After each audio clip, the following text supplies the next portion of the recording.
All right, and with us right now, we've got Gabrielle Chipeur. And Gabrielle, you are the founder of your own agency, 12 Strong, where you've done a lot of great client work in web design. We're going to talk about this. And now you are the author of a great new book. And the name of that book is, Gabrielle, if you could share that with us, Secret Weapon, right? What's the subtitle for that? It's Attract the Best Clients, Charge What You're Worth, and Fall in Love with Your Work Again. Well, who doesn't love that? And of course, you're found on the web at GabrielleChipeur.com. And I'm going to spell that. It's GabrielleChip, and that's EUR. If that's a mouthful of letters, you can just do a Google search, and I'm sure you'll find Gabrielle, no problem. And of course, we'll have everything all linked up. We'll be promoting it everywhere. So Gabrielle, tell me how you got into the web design world. When was that? Oh, that was right out of high school. Mm-hmm. As soon as I graduated, I knew that I wanted to get into a design field of some sort. So I went to college for graphic design and web design. It was kind of a mismatch. We learned a little bit of everything: photography, visual production, video editing, a whole bunch of everything. And we were kind of told, okay, go get a job. So I knew back then I didn't want to become an entrepreneur. I didn't want to own my business. I just wanted to work for someone else. I grew up with a mother who was an entrepreneur, and she was always gone, right? And so I equated that in my mind. If you were going to be a business owner, you had to be busy all the time and working 20-hour days and stuff. And I didn't want that. So I decided I'm just going to go and become a graphic designer, and I'm going to work my way up, and maybe I'll be a creative director one day. That was like my total plan. And then when I was 24, I got headhunted by Shell Canada, and they needed someone who had graphic and web design experience to come and create online learning for them, because they were transitioning from all of their in-classroom learning to these online platforms. And so they hired me, and they said, oh, don't worry about learning how to, create courses. We'll train you in all of that. But there was a catch. In order to work for them and accept the contract, I had to own a company. So I had to be an incorporated entity. So I went, okay, fine. And I begrudgingly went down to the registry office and opened up my company just to accept the contract. And then a couple of years after that, I got pregnant with my first child. Mm-hmm. And unfortunately, up here in Canada, if you're self-employed and own a company, you don't really get all those lovely maternity benefits and employment insurance. So when I had my son, I kind of had a choice. I could leave him in a few months and go back to corporate, or I could run with this company I owned. So I did, and I kind of had a 6-year crash course in business ownership, because I had no idea what I was doing for the first 6 years, and just really stagnated, made all of the mistakes. And then about 3.5 years ago, I just realized that I had to make some big changes in my actual business and how I was running it, or I had to go get a job, because something had to change. And then at that point, I just started making really big changes in how I ran my business, and my clients just started giving me really good clues as to how I could do better. And I just totally turned around that business. I tripled my revenue in 1 year. I started hitting all of those goals that I'd been making for years and years and had never missed, and just really started seeing how a profitable and sustainable business could be made while staying small and being a freelancer from home. And so, I mean, I guess, what would be the things that you would miss out on by staying a little bit more nimble, or staying a little bit at the smaller level? And would you consider this kind of building a lifestyle business then? Yeah, it's absolutely a lifestyle business. Mm-hmm. I mean, if you've ever read anything by Paul Jarvis, he wrote the book Company of One. And I think a lot of the times we're inundated with these messages that you have to scale, you have to grow, you have to become an agency, right? And that's like the logical next step. But I think a lot of, especially creatives who are in it for their passion, and they want to do the design, they want to do the work, they want to really work with those projects, that doesn't really appeal to them, but they're getting inundated with these messages, and that's how they grow and that's how they make more money. But there's other ways of doing it. There's other ways of just making yourself incredibly profitable and making sure that you can continue doing what you love without worrying about, hiring a team and basically becoming a glorified project manager. And so, Gabrielle, one thing that you focus a lot on is automation. And so can you kind of tell me, like, what were you doing before that was really inefficient, and what did you discover, and what were those pieces that you put in place? Absolutely. Yeah. And it was the kind of the classic case of the cobbler's children, because I was creating all of these marketing automations for my own clients and my business, and didn't have any of them in my business. So I was making everything from scratch. I had to literally send every email, every contract, every invoice by hand. And it was just super inefficient. And then I realized that a lot of the projects that I was working on were very, very similar, creating a website or doing, a piece of design or whatever. And while the end result might be different on the front end, the back end of creating that was very, very similar. So I started creating set processes and templates and checklists and SOPs so that I could get through these projects a lot more efficient. And that really started raising my profitability as well, because I was going through the same motions over and over again in a lot faster time than if I just sat down and opened up something from scratch and had to start something completely custom every single time. Okay, so I mean, technically, what are we talking about in terms of setting up automation? Well, technically, automation on the delivery side of clients and onboarding and stuff, I started using platforms like, right now I'm using Dubsado, and I absolutely love Dubsado. It's perfect for a freelance business. It handles all of your contracts, all of your invoices, all of that client intake stuff where you're having to gather information from them, all those forms, and it just holds it in one place and it does it all automatically. So once someone signs up and they sign the contract, it sends the invoice automatically, it sends them the questionnaire, it creates a client portal for them, and it just like smooths out that whole onboarding process. And then when it came to my actual projects themselves, like the websites that I was building, I would create templates. So they were ready-made frameworks, and all I had to do was customize them with the specifics of the design and the specifics of the features and enter the content so that I didn't have to start from scratch, and everything was almost automated. I mean, there's so many great tools now where literally you click a button and everything's set up for you. Right. So what about the person who says, I don't have time to set up all these systems. I'm too busy serving my clients, or I'm too busy getting clients. Like I'm going to all these networking events and I'm out there hustling and grinding and trying to track down business. I don't have time for systems. Which was me for like 4 or 5 years, right? And that was my excuse. I don't have time. I have too much on my to-do list. These clients need me now. But what I started doing was just carving out a little bit of time every single week to focus entirely on these systems and processes. And some weeks it was only like an hour, and other weeks I could carve out like an entire day or something. And it was just slow and steady process. Like it didn't happen overnight. I didn't wake up and be like, all right, this week I'm doing just processes and automations. And it just started building upon each other. And then once you have those foundations in place, it's easy to tweak them and adjust them and add more to make your life easier. And part of it's just becoming more aware of what you're doing consistently week after week after week, right? Because if you're doing it every single week, chances are you could probably bring in some automation or a process to just take the load off you, right? And then so being aware and then just carving out just a little bit of time here and there. It doesn't have to be a big, big project. Yeah. How about the, I guess the objection where someone says, oh, it just seems so overwhelming. That's too much technology. I just don't have the capacity to learn platforms like that. Well, I don't know if you hear that very often. I mean, I would hope that if you're in the tech field and you're doing web design, that you have the patience. I haven't really heard that very often from web designers. Most of the time, actually, it's the opposite I hear, because they get overwhelmed with so many tools. There's so many options. They don't know which one is the right one. And then they'll start working with one and realize, oh no, there's another one over here that does something else, and maybe they should switch. So that's more of the problem I find, especially in the tech fields. People get really shiny object syndrome and they just want to try all the new things.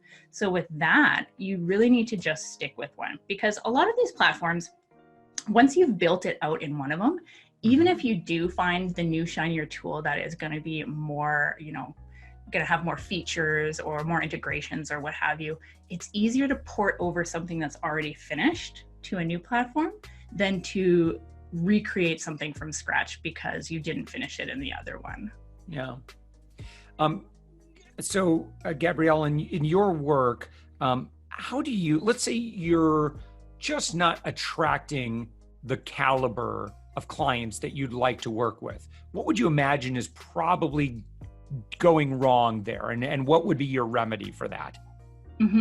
Well, that's usually a problem with not communicating the value of working with you.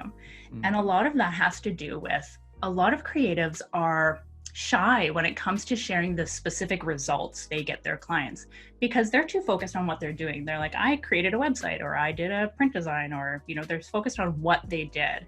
But the secondary results of that are almost always, I got my client more leads, I made them more money, you know, they streamlined their processes, you know, whatever it is, the secondary benefits of what you created.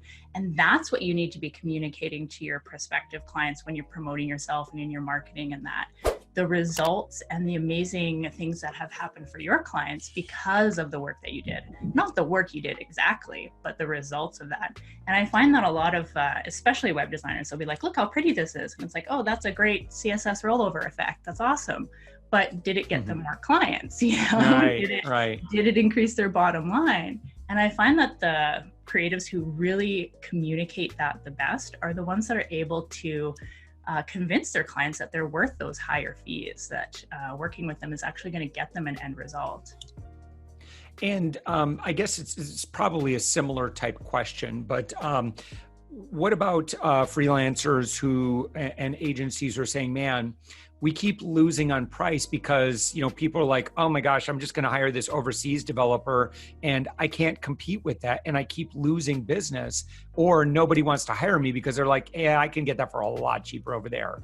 I think it's kind of the same problem, but what would be your counsel to that person? Mm-hmm.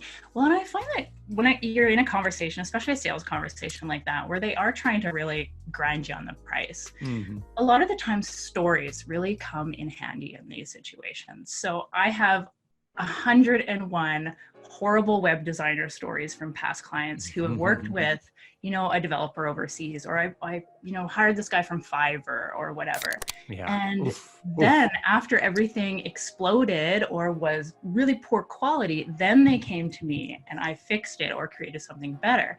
So when you can tell them, well, yeah, you're totally right. You could go hire someone from Fiverr for a third of the price, but here's a cautionary tale of why I don't think that's a good idea. And then just like bring it back to the value that you bring. If you come with me, then this is what you'll get as a secondary result, you know? So Gabrielle, when a potential client connected with you, can you kind of explain your customer journey roadmap that you have laid out for them? That's kind of a big question. I don't know if you can remember all the steps, but that this might be pretty insightful for other people that are thinking if they want to think like you. Mm-hmm.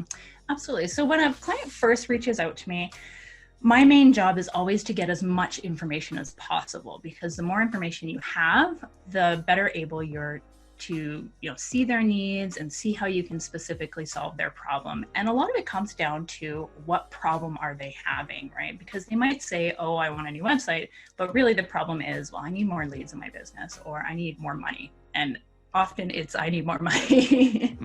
So the more information you can get, the better. And I have a pretty intense questionnaire that I send my clients through. And a lot of the times I'll either hop on a call and go through the questions with them, or I'll send them the form and they can fill it in at their leisure. But once I have that information, then it's a matter of doing a lot of sleuthing, figuring out what they've done in the past, what's worked, what hasn't. And then from there, I have a really good idea of what would work the best for them. Because a lot of the times, I mean, we can say you need a website, but you need a website with X, Y, and Z features is a lot more powerful than you need a website, right? So once they go through that initial questionnaire process and we talk about what exactly we're going to bring to the table for them, then we can go through the process of sending them contracts, signing them on, getting their payment details, and then we go into the actual phases of working on the project. So getting all of their information in terms of hosting and domains and any of their tools and platforms that they're using, and then planning out the project from start to finish so that I know from day one how everything else is going to fall into place. And really that project management, that planning part is really crucial, because a lot of the times we kind of dive into that first part. Oh, I'm so excited. I got the payment. Let's go. And then you get halfway through the project and you're like, oh my gosh, this is, you know, taking way longer than I thought it was, or I didn't properly plan for things. And that's how you get projects that go out of scope and that end up costing you money rather than making you money. Yeah. Yeah. So I would imagine then if someone is working with someone that's, at a much lower amateur level when it comes to web design, they hired somebody through Fiverr. Those are a lot of the things that are going to be missing from that work. And I mean, the project management is designed to make sure that expectations are met and that everybody has good communication along the way. It's, in my experience, I've been in this game. I was a web developer in the mid 90s, to give you an idea. Like, I was designing websites in like 1996. And so, and that for many years, that was what I did. I was a web developer.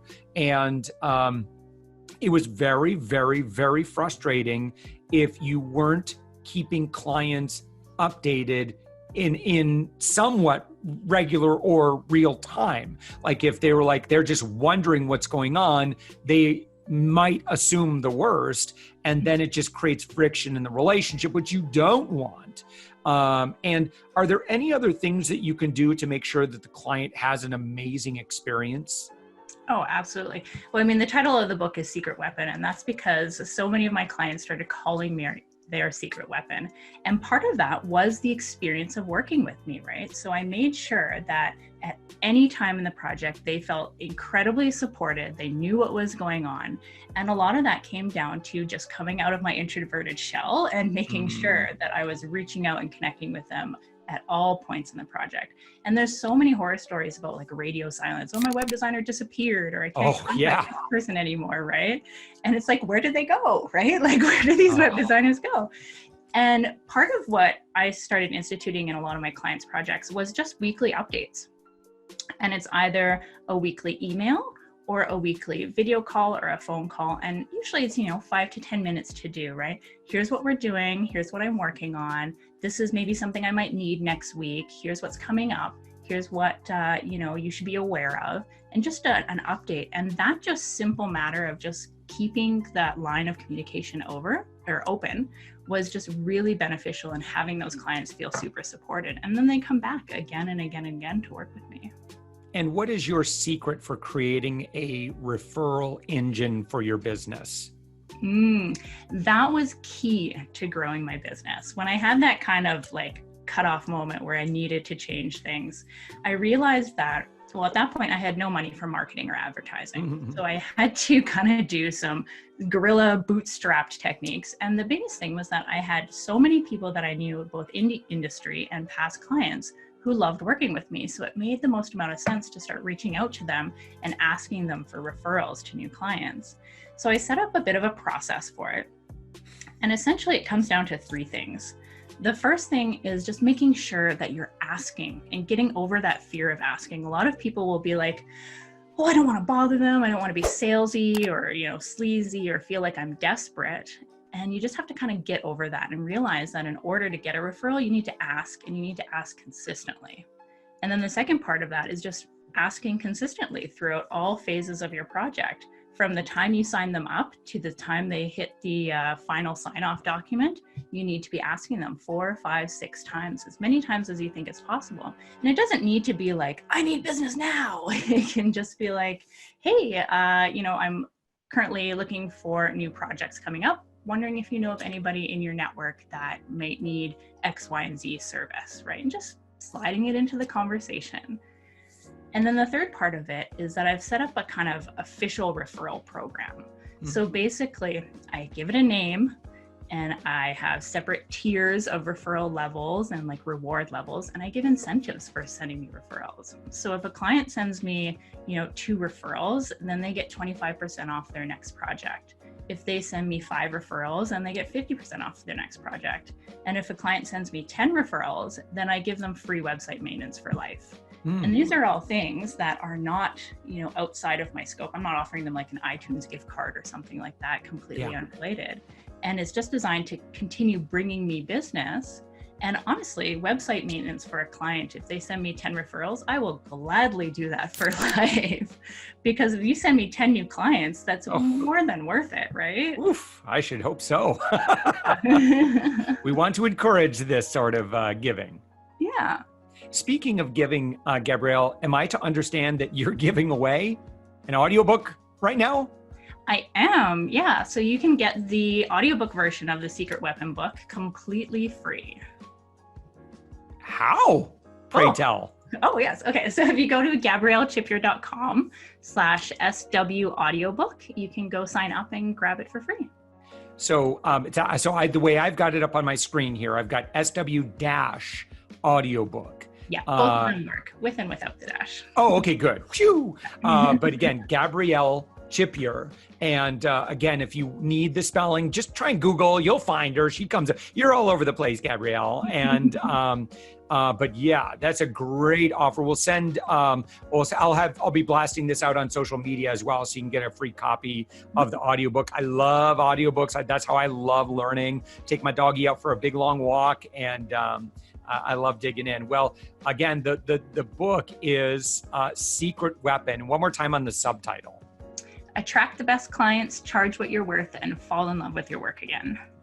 Gabrielle Chipeur, thank you so much for joining us. Again, your own agency, 12 strong, very successful. Now you're revealing all the secrets to your success, and that's all found at GabrielleChipeur.com. And don't forget the free audiobook if you go to GabrielleChipeur.com/SW-audiobook, and you can listen to Gabrielle's book for free. Gabrielle, thank you so much for joining us. Oh, thank you so much for having me, Josh. This was a great conversation.